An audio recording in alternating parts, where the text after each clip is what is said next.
The stock market took a hit recently. The Nasdaq and S&P 500 indices both fell sharply. This decline was driven by a number of factors.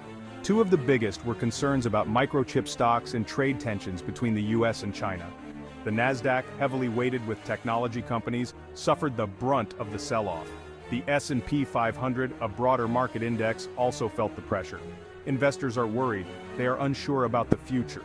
The market doesn't like uncertainty. It creates volatility and fear. This often leads to selling pressure.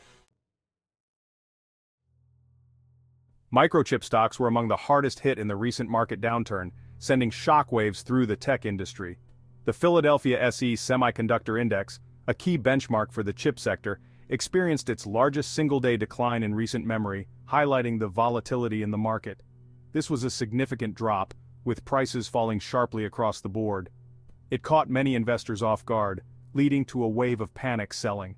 The sell-off in chip stocks was triggered by President Biden's actions against Chinese technology companies, which added to the market's uncertainty. Biden announced new restrictions on exports of advanced chips to China, aiming to curb China's technological advancements. This is a major escalation in the ongoing trade war between the two countries, intensifying the economic conflict.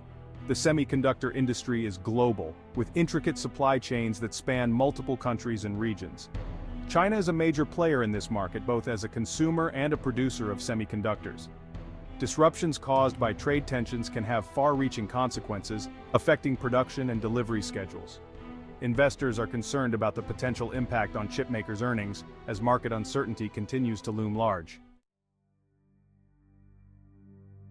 The trade war between the US and China is a major source of uncertainty in the global economy, affecting various sectors and industries worldwide. It has been rumbling on for years, with no clear resolution in sight. There seems to be no end in sight, as both nations continue to clash over trade policies and economic strategies. Both countries have imposed tariffs on billions of dollars worth of each other's goods, leading to increased costs for businesses and consumers. This tit-for-tat exchange of tariffs is hurting businesses and consumers on both sides of the Pacific, causing disruptions in supply chains and market instability. The trade war is also contributing to global inflation, as higher tariffs lead to increased prices for goods and services.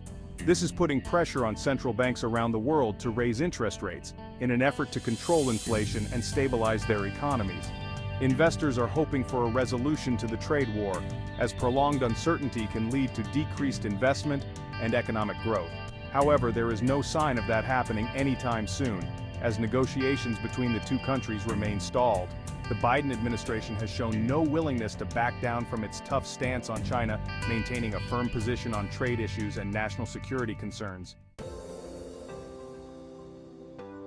While the Nasdaq and S&P 500 tumbled, the Dow Jones Industrial Average managed to stay afloat.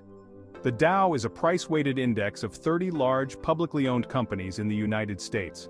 Unlike the Nasdaq, which is heavily weighted towards technology stocks, the Dow has a more diversified portfolio. This diversification helped it weather the storm better. The Dow's resilience was partly due to gains in healthcare stocks. Johnson & Johnson, a healthcare giant, was one of the biggest gainers on the Dow. Healthcare is often seen as a defensive sector, providing stability during turbulent times.